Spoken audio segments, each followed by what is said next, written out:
block or rack pull deadlifts. Now, essentially these are the same exercise. The difference is how you set it up. Here I'm using two 15-centimeter blocks on each side, so 30 centimeters total on each side. I could also set up in a rack just behind me by using the attachment of the long arms, and I'll show that at the end of this video. Or I could even use bump plates, which are high enough to add more height to the movement to reduce the range of motion. The idea is this is a regression to give you the opportunity to learn the movement and progress to eventually performing a full deadlift from the floor. So, once you have set up your elevation, ideally it should be at about knee level or just below. If it's above that, try and reduce it if possible. Otherwise, if it's too far below your knee, around mid-shin, try and increase it. We want it at that sweet spot where it's just at the knee or just below the knee. So coming nice and close to the weight so that your body is in contact with it. Arms come straight down. Feet should be about hip width apart, slightly wider if needed. Key thing to focus on, your hands should be outside of your legs. We don't want them right in contact with your thighs. It should be just outside. Arms straight, make sure your grip is even. Shoulders come back, I'm conscious of my good posture, looking straight ahead, feet are planted, push. Breathe in, brace, push.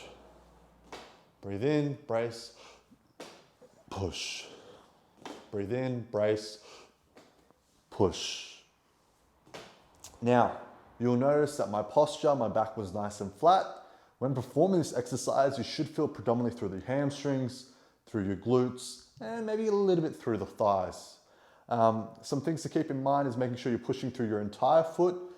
You can sort of shift it more towards your heel at first when you're learning the movement, but in general, through the entire foot is key. If you're pushing on your toes, then you're doing it wrong altogether. Some other things you want to make sure that you're balanced. So make sure that you're actively pulling the weight into you, almost as if someone is trying to pull the bar away from you.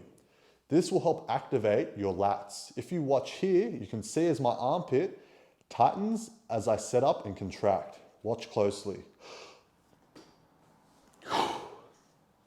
This helps, that motion of tightening up, helps tighten up this entire section of my body, protecting my spine. Some things to look out for and avoid is overextending through the lower back when you get to the top, not adequately creating tension. So this is tension, and this isn't creating tension. Like that, using momentum.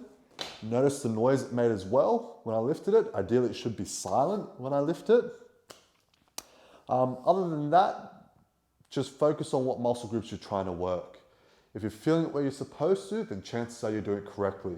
And don't hesitate to record yourself and watch and compare yourself to this video to see what your form looks like.